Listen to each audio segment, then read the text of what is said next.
Hi, this is Edwin Dearborn, another edition of Growth Driven. Man, if you love real estate, and it's something I want to get into as well, I'm so excited about getting into real estate. I'm telling you, you are going to be getting some truth bombs and some knowledge bombs here from Michael Hellickson, one of the premier real estate coaches in America.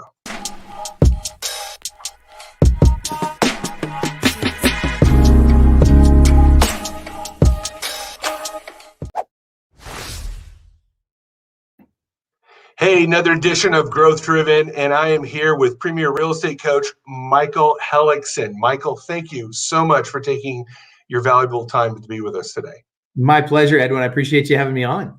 Yeah. So, I was looking at your website. There's a lot of common ideals that we share in life about family and other stuff.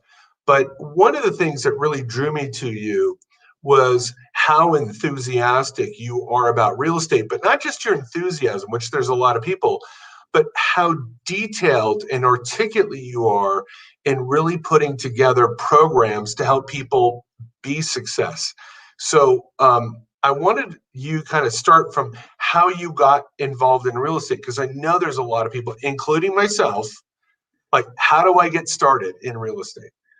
So for me, it started as a kid. Actually, I was in high school, and I'd been an entrepreneur already. I'd had a bunch of neighborhood kids working for me at one point when I was like 14 to 16 years old. Doing landscaping and that sort of. Made a ton of money doing that. But then, I started getting closer to 18, and I started really thinking about what do I really want to do for my career. I thought, well, where do most people build wealth? Right? How do most people get rich? Right? I mean, what else does an 18-year-old kid think about, right? And the truth about it is that most people in America build and hold their wealth in real estate. Well, so then I thought about, well, okay, so I need to become a real estate investor somehow and at some point. So how am I going to do that? How am I going to get the money to do that? And in thinking about that, I thought, well, what are the careers that I can do without having to go to college? I didn't want to go to college, and yet how can I have a career where I can make a ton of money, and then I can take that money and invest in real estate? And I thought, well, sales, right? And so I thought, well, gosh, I guess I'll go into real estate sales. That seems to make sense. So what I did was, between my junior and my senior year, I went and got my credits early. So I took summer school so I wouldn't have to go to school second semester of my senior year. And I turned 18 in January and got my real estate license by March, and was the top agent in my office by graduation. Wow, that's incredible. So, yeah. So there you are. You're new in it. So as a new agent, let's say I get my license today. As a new agent, what would be the 2 or 3 things that, if I just hustled on, I just focused on, that would get me my sales? Well, first of all, you got to develop your habits, right? The number one thing that you can do is develop what we call a perfect daily schedule. And so the perfect daily schedule is, what do I do every day? And I schedule out literally every minute of every day. And I just and I schedule things in there in time blocks that are going to push me toward that success you're talking about. So in order to do that, I've got to then follow that schedule every day. So my schedule becomes my Bible. If it's not my calendar, it doesn't happen. Wow. So that's the first thing, right? And so then the next thing is, I got to make sure I'm up and at it early in the morning, right? They say the early bird gets the worms. There's no joke there. I'm up at 3 o'clock every day, and I'm in the office by 7:30 every morning at the very latest. And most of the bigger producers that I coach and that we work with, they're the same way. They're generally in their office by 7:30 every morning at the very latest. Now, in terms of lead generation, because we talk about schedule and mindset and all that stuff, and that's all extremely important. But then it comes down to, what are the actual lead generation sources? What's going to actually bring it? Well, if I'm new in the business, I probably have more time than money. Yeah. Right. So I can't go invest in a lot of stuff that's going to bring me business. So what do I need to do? What I need to do is, I need to start with things that don't cost me a lot of money, but that will actually move the needle for me. And the single easiest thing I can do is pick up the freaking phone, right? We all have one of these things. That's the best tool in your arsenal right there. Pick up that freaking phone, and make not just a certain number of calls every day, but just make the decision that you're going to set a certain number of appointments every day. And I would suggest that your day is not done until you have at least, if you're brand new, 1 appointment per day. If you're serious about a 6-figure income, no less than 2 appointments per day. And I would not stop calling until I got to my 2 appointments every day. That's great. I love that. That reminds me of an article I read many, many years ago about the top agent at Northwestern Insurance. And they said, and he was from like Louisiana, some small town in Louisiana, and he was selling more insurance than top agents in New York City. Mm-hmm. So he's like in Shreveport or something. Mm-hmm. They go, how's this guy, this good old boy in Shreveport beating everybody in LA and San Francisco? And he said exactly what you said. I don't leave the day until I have 2 appointments set. There you go. And that was the key thing. I had to highlight that because I think that simple strategy is so powerful. So you obviously had that work ethic when you began in real estate as an agent, and then you started making money. And then what happened next? Well, so I worked very hard. My first year in real estate was a disaster, right? I mean, I was a top agent in my office, but all that meant was I was less broke than everybody else, right? I was broke, but I mean, real estate's one of the only professions where literally you can be $1 million producer and be broke. It's the only industry I'm aware of that lost the world being broke. So, long story short, my parents were telling me, Michael, you need to go get a job at McDonald's. You'd be making more money and working less. I was putting 100-hour weeks in, sleeping under my desk 3 nights a week. Wow. Oh yeah, it was crazy. And that was before I worked from home. And so I kind of went through this process, and I learned a lot about what I didn't want to do. And then I took 2 years off, and I went and I served a mission for the church for 2 years, went to Germany, learned a lot about myself and about obviously the gospel and about sales on that mission. Try and sell religion in Germany for 2 years. Good luck with that. Right? You learn sales. Yeah, you got to be good to sell religion in Germany. Dude, it was no joke. And I was both in the West and in the East, and 2 very different places. But anyway, long story short, I came back and I knew what I had to do. I knew the number one thing that I had to do was I had to hire a coach. So guess what I did? When I came back, I didn't know how I was going to pay for it. I had a credit card, right? Yeah. So I hired a coach, put it on my credit card, and just was hoping and praying it would work out. Well, my coach then gave me some advice, right? So I started to learn a little bit. They taught me how to not be afraid of picking up the phone and how to make calls and all this kind of stuff. And first of all, that's great stuff, but there's a cap on how much you can do. If all you're doing is pounding the phones all day, every day, you're going to hit a ceiling, right? Yep. At some point, you got to incorporate other things. Instead of trading time for dollars, I want to be able to trade ideas for dollars so that I can go from being an entrepreneur to being an actual business owner. Well, in the process of making that transition, one piece of advice I got from that particular coach that was super valuable was, if you don't have an assistant, you are one. Now think about that. I like that. That's very, if you don't have an assistant, you are one. Wow. Yep. And so I went out and I hired my first assistant, and I'll tell you, it was the scariest thing I ever did. I was going to have to pay this gal more money than I had ever made. And I didn't have any cash. Right. Right. And so I had a credit card though. And so I'm like, I'm going to roll the dice. I'm all in, man. Let's go. It's all or nothing. I'm either going to go big or I'm going to get sent home.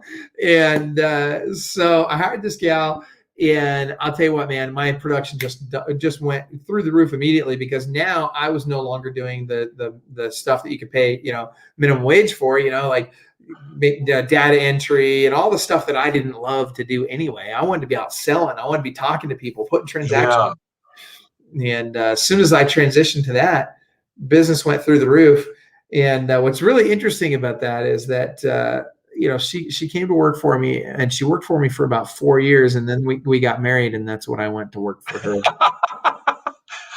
Okay. Well, so, having an assistant can lead to greater things. Huge. The assistant was a major component.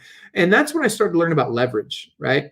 And if you guys haven't read any Robert Kiyosaki, read The Cash Flow Quadrant. It's a great book for the early development of a business or owner, and really helping to understand the 4 quadrants and the need for leverage, right? Not only can we leverage with OPM or other people's money, we can also leverage with OPT, other people's time. And we want to be able to do both. Now, the good news is that when we leverage with other people's time, they also get to leverage our time, right? So it's a win-win. It's not one way, because just as they're doing things I don't want to do, I'm doing the stuff they don't want to do. Somebody who's doing an administrative role doesn't like sales. They don't prefer to go out and talk to people and be an extrovert and go put those deals together. Go ahead. Were you going to add something? No. I'm just finding it fascinating that you've been able to take strategies and develop them into systems in terms of using other people's time, because basically what your assistant did was all the, and I don't mean it to mean it, the back office stuff that allowed you, these were the building a database, an email list, or whatever it was, follow up on. Yeah.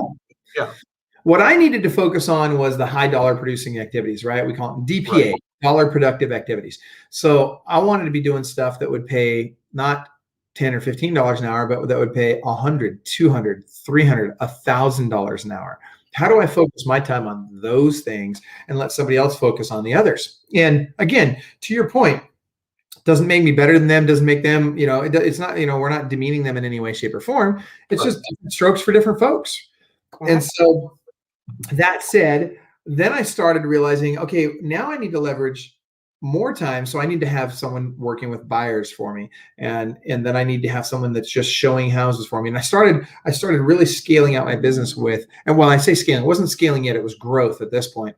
But I started growing my business with people that did different aspects of the business so that I could, again, refine further and further and further those activities that I would work on. As I did that, the money started flowing in. You ever seen The American Made with Tom Cruise? Yeah. It felt a lot like that. Like I was burying cash in the backyard. I'm trying to find places to hide this stuff, and I'd open up the closet and cash would roll out. Right. I mean, it felt like that for a long time. But again, that was because as a principal, I always looked for people that were smarter than me. I looked for people that would work hard, that would be very loyal and committed to the company. And really, I looked for hungry, humble, smart, and fun. I want people that match those four criteria. If they're hungry, humble, smart, and fun, guess what? They're probably a good fit for our culture. If they're a good cultural fit, they'll do the work. If they're doing the work and they're a good cultural fit, guess what? Now we can start to scale. And it's not all, I'm no longer the bottleneck. Yeah. I like that. I like the fact, and it's funny that you mentioned that. I had that conversation with one of my partners, and we were talking about, what is our culture in this specific business? And it was interesting that it was kind of like, well, why would we talk about culture? And you brought up a good point. We want the people that resonate with that, because if they resonate with the culture, they'll do the work that we want them to do. Well, not only that, if they don't, they're there until they find something better, right? So until they find something that they think is going to pay them more, or that they think is going to be an alternative that's more in line with their mission, vision, values, and goals, or their beliefs, then guess what? They're just part-time or temporary for you. And not only that, but the ones that are out of culture, they're the ones that do the damage on their way out, right? You think about that for just a moment. Right. And I don't mean to get all political on you, but if you're leaning one side or the other, and you're hiring people that are leading the opposite way, when they leave, generally speaking, they tend to be the ones that tend to be the most destructive on their way out, because your mission, vision, values, and goals and beliefs do not align with theirs.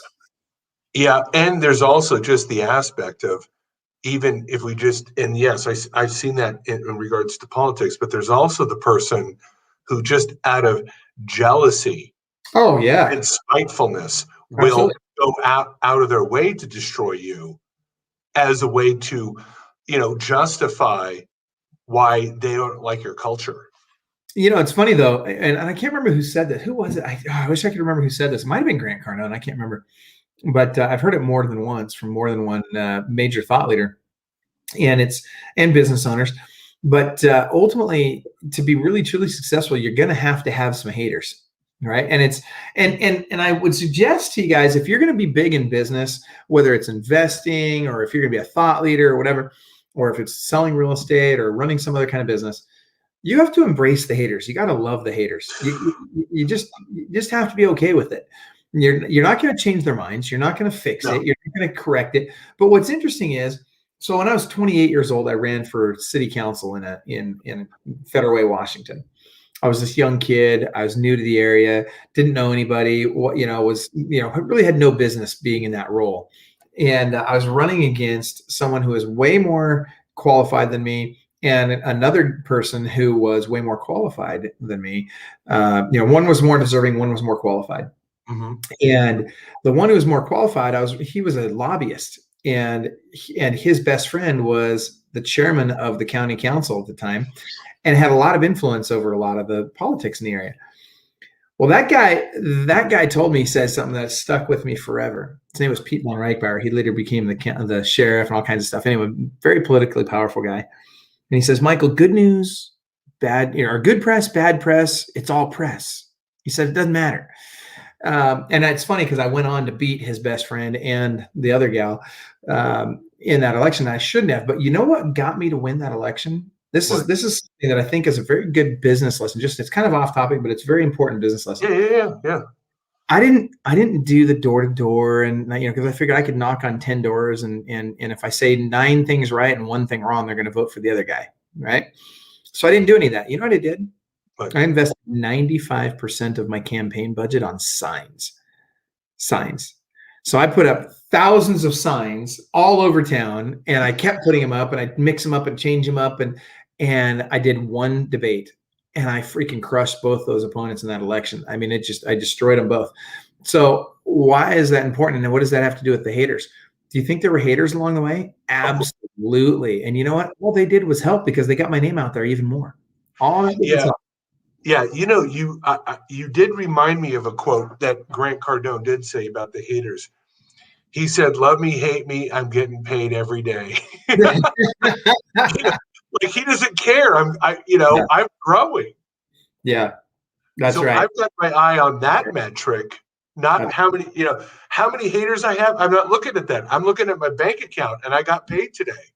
That's exactly right. It's funny. There was a post in a popular Facebook group for real estate here just yesterday, and somebody was taking issue with us for, it doesn't matter what, but this particular gal was taking issue with our company, and we had a lot of people come out and in our defense and say, hey, wait a minute, you're only telling half the story. Let's talk about the truth. And by the way, these guys are phenomenal. And then there was the haters. One person, though, and it was very interesting. One person said, it's just obvious that Michael is arrogant. And, as you talk about Grant Cardone, it makes me think of that one. It's like there's a difference between arrogance and confidence, right? Arrogance is I got here in spite of the rest of the world, right? Arrogance is I didn't have any help getting where I'm at. Confidence is, look, I get it. It took a lot of people to help me be as successful as I am, right? I could not have gotten here on my own. I could never have achieved what I've achieved by myself. That being said, I don't allow the haters to keep me from getting there. That's not arrogant. That's confident.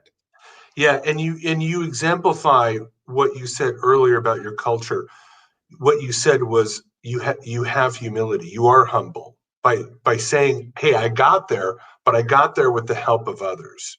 There's nothing wrong with success as long as you can properly acknowledge the people that lifted you up along the way. You just nailed it. I don't think there's anyone in this world that truly becomes successful without the help of others. I don't care how much you hate. I mean, let's take one of the worst people. I think we can all agree that Hitler was a bad guy, right? Like, I don't think there's anybody on this planet today. Well, maybe there's a few. I don't know any. He's the epitome of evil. He's the epitome of evil, right? But guess what? He didn't get there by himself. He didn't get it, and we love him or hate him, which he's not my kind of guy. Nope. But at the end of the day, he was successful in what he was doing, right? Which was terrible things, but he didn't accomplish those things by himself. He had an awful lot of help. And that's what's sad is there was enough evil Right? vile individuals like himself to actually get him to power. Yeah, I That's understood. right. That's Yep. exactly right. So Yep. again, one of the now, and you can go the opposite direction too. Mother Teresa, right? Here's a wonderful human being who accomplished a lot. Guess what? She didn't accomplish it by herself. There were a ton of people that helped her along the way and made her mission possible, right? So you've got to acknowledge the influence of others in your life, for better or for worse. And I'll tell you, even the haters make you stronger, right? Even the people that and this is, I don't know if this is the direction you wanted to go with this, but I think it's really important for people of all walks of life, and particularly in any kind of business. You need to embrace the haters. You need to understand that when people hate on you, there's always a little portion of truth in what they're saying. So you got to really listen for, where is that little truth that I need to learn from? Where is that kernel of wisdom in the hate, right? And I know it's tough to do when somebody's really, casting shade on you, but at the end of the day, you've really got to explore that and say, is there any truth to what they're saying? And if there is, how can I improve what I'm doing? How can I improve who I am as a result? Yeah, absolutely. So, hey guys, if you're just joining in on Growth Driven, or later on, you may find us months later as a podcast or as a YouTube, Michael Hellickson, and he's a premier real estate coach. And if you want, you can just go to Michael Hellickson. That's HELLICKSON.com. MichaelHellickson.com. Michael, can you? I want to now move to, what do you do today? Tell me about your program, your philosophy, and how you're helping people become successful in real estate. So first and foremost, our philosophy is, it kind of harmonizes with what we were just talking about. It's not, you don't get there alone. Yeah. Right. It's about building a team, building a true business. So our core value that we guide, that guides everything we do, is that no success in the world can compensate for failure in the home. So I would suggest that if people listening to this only get one thing out of this, that's what I'd love for it to be. No success in the world can compensate for failure in the home. So it's really important that as we're growing our businesses and as we're making millions and millions of dollars out there, we got to take care of our families. There's no excuse for allowing your family to suffer or to be harmed as a result of your desire for success. Another one of our core values is that if you want to climb to the top of Mount Everest, you need a guide who's actually been to the top of Mount Everest before. So stop taking advice from people who aren't where you want to be. And that's a real challenge in today's world. It is, especially if it's like family and friends who are holding you down. And, what you said is so true. And, it's been said a million times, but it is worth repeating. You are the 5 people you're around. If you're around 5 millionaires with a great mindset, it's going to rub off. If you're with 5 losers and drug addicts and alcoholics, it's going to rub off. And so it sounds like, also I'm putting here on the other URL that you can reach Michael at, is clubwealth.com. Love that name, by the way, clubwealth.com. And so they can go to clubwealth.com and then obviously find out about your programs, your coaching. Sure. And you've got you go around the country. Talking to me earlier about in Phoenix, Arizona, it may be all booked up, but you're going to have future dates, obviously, where people can come, get coached, get mentored in your systems. Yeah, most of our coaching is, of course, done remotely, but we do also do live events, and our live events are held both in person and online. And of course, at the time that we're recording this, we're in a COVID world, right, or a post-COVID world, and so it's important to note that we're very careful about our events and making sure that we're practicing good social distancing guidelines. And I hate social distancing as a word. I'd rather call it physical distancing guidelines, right? But I understand you're using the terms that everybody understands. Right. But we want to make sure that we're careful physically and that we're doing things like we disinfect the rooms in between each session and all kinds of crazy. Like, we take great steps to ensure safety of everybody at these events. But I got to tell you, there is no substitute on the planet for networking and masterminding with people who have been where you want to go. there's no substitute. You can shortcut the learning curve by years, in fact, even a decade or more, by really surrounding yourself with people who have done what you want to do. Now, I want everybody to think about this.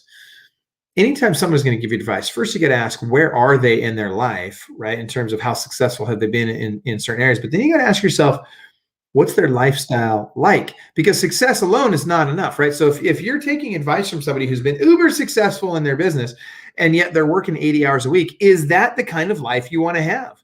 If that's the case, if you want your life to look like that person's, great, take their advice.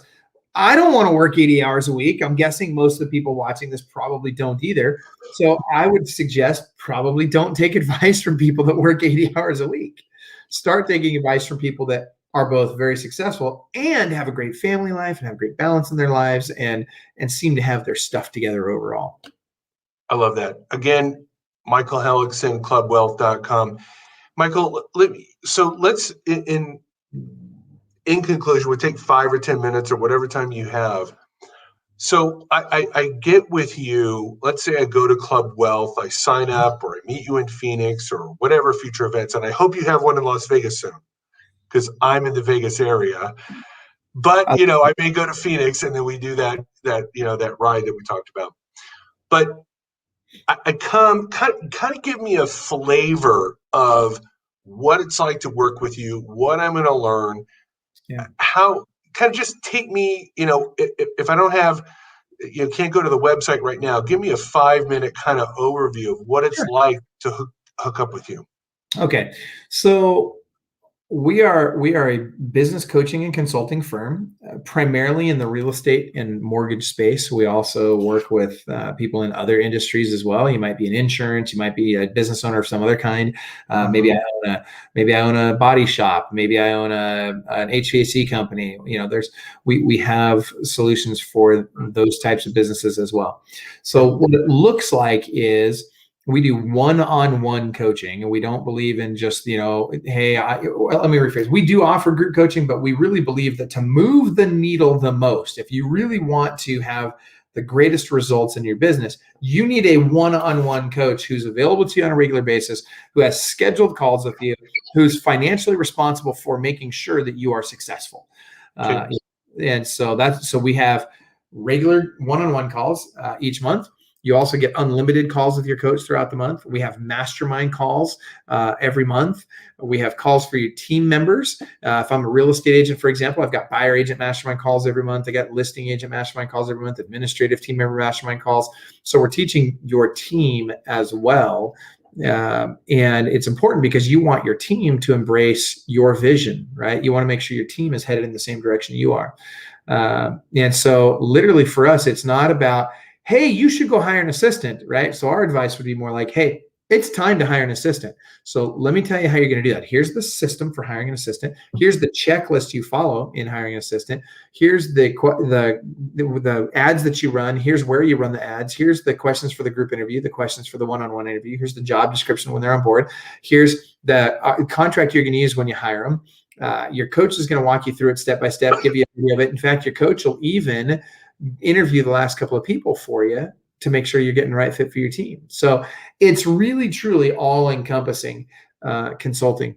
For example, when you encounter a challenge in your business, let's say you have a team member embezzle money from you. Before you call the police, you call your coach. We've been through it before. We know how to help you with this. Yes, we're going to call the police, or you're going to call the police, but you're going to call your coach first, and we're going to help you walk through the process to keep you as safe as humanly possible.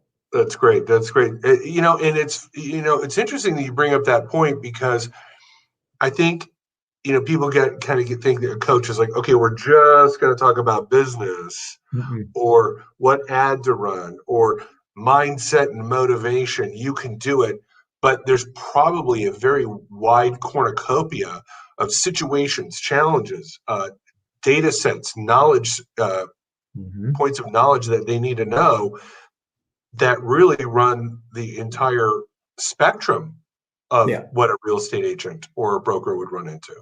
Well, you're absolutely right about that. And you think about it, there's 5 key areas in life that we have to maintain balance in, right? There's your family, business, financial, health, both physical and mental, and then your spiritual life. Now, what's interesting is everybody on your team, everybody in your organization they all have the same 5 key areas in life they're trying to balance. Yeah, And so totally. if they're out of balance, well, first of all, if you're out of balance in any one of the areas, guess what? It affects all the other areas, right? So think about your team members. If my team members are out of balance, it's impacting their performance at work. So you want to make sure that you're not only cultivating all the business systems and making sure that those are dialed in and all the things that you need to do in your business to be successful, and not just what you need to do from a mindset standpoint, et cetera, to be successful, but you also need to be watching out for your team members and helping them have success, not just at work, but at home and in other areas of their life as well. Very important. Oh, yeah. I mean, legendary examples would be Hollywood, great actor, great talent, drug problem, and then we find out they're in rehab or worse, that they've taken their life. And, and those are celebrated famous examples, but like you said, everyday people, they've got those problems too. And what you're saying is, if you're going to be a team leader, you've got to set the example yourself and ability for those 5 sectors of their life so that everything's in balance. 100%. You are absolutely correct. Absolutely correct. Yeah. So that's great. So what do you, in moving forward in this, let's say they start to get established, they start building a team, what are kind of the critical skill sets that you really help someone in real estate to kind of hone? They're starting to sell, they're having some success. Where do you really focus on to take them really to the quote next level? Well, it really depends on what level they're at today, right? Okay. So everybody's different. There's no cookie cutter way to do this, right? And that's one of the reasons why your coach has to be someone who sells more real estate than you do, right? So all of our coaches, we got over 75 coaches. Every one of them does more business than the people they coach. And that's critical, right? Because they've been where you want to go. And so now they can analyze where you're at and they can say, well, you need to work on this, and this. Even though your buddy over here is working on some other stuff, it's because their business and their life, their personality is in a different place than yours is. And what you need to work on is these things. But it could be anything from systems to CRM to scripts to sales skills to, how do I hire? How do I handle my leadership skills? And what do I need to do to improve my leadership of the team? How do I improve team culture? I mean, there's just so many facets. It really just comes down to where is that person in their business and their life today. Okay, great. So now let's say we don't have to get into exact prices. I'm not going to sit there and press you on that point. But I'm sure that there's a tiered system for like a new agent. Maybe they're just starting it like you. You put it on a credit card. I need a coach. Yeah. I don't have a big credit limit, but I want to get going. Do you have programs like that for someone who's just beginning and I don't have a lot of money, but I really believe in the to work with you?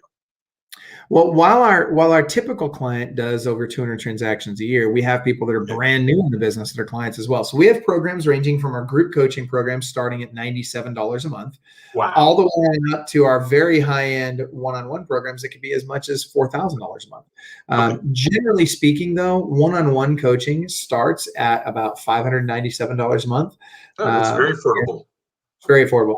And industry-wide, like if you compare us to other industries, coaching companies, we are definitely the most affordable. But more importantly, the value for what you're getting is far greater, and that's where what really matters is. I don't care what the price is. What value am I getting for that price? That's what matters. What's the ROI, right? Yeah, but what I really like about your structure, Michael, is, and this is something that I feel, obviously, because you are into building a community, I can just tell by the words you use, I can tell just by your demeanor and approach in life, is the fact that someone can join for $97 a month opens the door to, okay, I can get started in this. I have an opportunity to access some knowledge. Then I'll close some deals. Then I'll be able to get the one-on-one coaching at the bottom ladder, right? And then I can kind of move up and I can grow with Michael as I grow my sales and success. And that's what I really like about your system. Yeah, and the pricing is all determined on your productivity. So, and if we don't help you grow your production, if you're not making more money, you don't pay us more, right? So Beautiful. our success is tied to your success. So if I'm doing 0 to 25 transactions a year, I'm in what we call tier 1. Tier 1 is $597 a month. If I'm doing 25 to 75 transactions a year, I qualify for tier 2, which is $997 a month. And it goes all the way up to tier 7 for people that are doing 1,000 transactions a year and more. I love that. Yeah. I love how that's laid out. And I think that's very equitable. And it not only is it equitable, it's logical. It's very analytical, and it's based on productivity, which I think I've always been a proponent of. Again, I'm sorry. I was going to say, we also guarantee the results. So literally, wow. When you're in one of our one-on-one programs, if you don't make at least $100,000 extra above and beyond what you did the year before in your first year with us, we'll give you 100% of your money back. Wow. And we've never, not once has anybody asked us for their money back on that. That's awesome. Well, that's a good statistic, right? Hey, if you're just joining in, or you need to be reminded, I'm with Michael Hellickson, and Michael, I can really tell that I've had a lot of guests on this show and previous podcasts that I've done under different brands. I've interviewed a lot of people, and I can tell that you've put a lot of thought into building this. This has not been an overnight thing. I can tell that you're very intentional in all the details that you have within Club Wealth. So guys, if you're in real estate, obviously I'm going to be taking this video and podcast. I have about 30,000 followers. I'll be sending that out. I'll be on YouTube, able to find for years to come. But if somehow you find this video or this podcast, go to clubwealth.com. $7 a month if you're brand new. I think this is a great opportunity. And I agree, Michael, if you're new in anything, I don't care if it's martial arts or selling real estate or marketing, get mentored. Get someone who's more knowledgeable and experienced and successful than you, who's got proven results, and and that's why we call the show Growth Driven. Is you've got to be driven to grow, and guys like Michael they have that drive, and they've got the patterns, and they've got the systems and the processes to help you develop that growth. So in closing here, Michael, what are some tips that if I was going to I met you in an elevator, or I met you over a coffee, what would be some overarching strategies or tips you'd give me? Number one, take responsibility for your success or failure. Quit blaming others for your failures, and quit taking responsibility for your successes on your own. Right? Amen. We got to acknowledge everybody else's help in the successes, and we got to take full and complete responsibility for the failures. And that includes the big ones and the small ones. Right? If you don't get up on time that morning, it's not your wife's fault for turning the alarm off. It's your fault. You need to get up in the morning. It's your responsibility to do the daily habits that it takes to succeed. And that would be the other thing. If I could just give you one piece of advice on what it takes to succeed, I can sum it up in one word. It's habits. That's it. Your habits will dictate your outcome. I can look at, if I said to everybody on this call, hey, show me your schedule from last week. And if I know what industry you're in, and let's use real estate agents for an example. If I know what the average sales price is in your market, and I know what your schedule was last week, and I can see what you did last week, I can tell you what you're going to make in the next 12 months. Almost every time. Because this last week is going to look like this week is going to look like next week. It's not, you don't just drastically change things from week to week. You fall into the same patterns and habits. Yeah, the magical unicorn on you. You are the magical unicorn, and your habits are the pixie dust. That's right. That's exactly right. That's what it comes down to. And people they're constantly looking for the silver bullet, the magic pill, the whatever, the unicorn. It doesn't exist. It doesn't exist. It's two things. It's habits and hard work. I mean, and you could really sum it all up into habits, right? Hard work is a habit. Now, that said, when I got to the peak of my real estate career, I was only working 12 days a month, right? I was making a 7-figure net income, and I was working 12 days a month, right? You can do that. It's not hard to do that. Well, it takes some work, but getting to that, once you get to that point, it could be a great life. You don't have to grind for the rest of your life. But if you don't grind now, you're going to have to grind later. at some point in your life, you're going to have to put in some work. Absolutely. Absolutely. These are great tips. I really hope,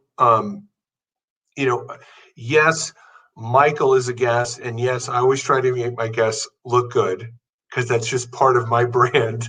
But with that said, and I'm being transparent about it, I'm telling you right now, if you're in real estate or you want to be in real estate, you got to go check out clubwealth.com. I'll put it up one more time here. And, check out his content and maybe sign up for a beginning program for a few months or longer. And if you grow, stay with him.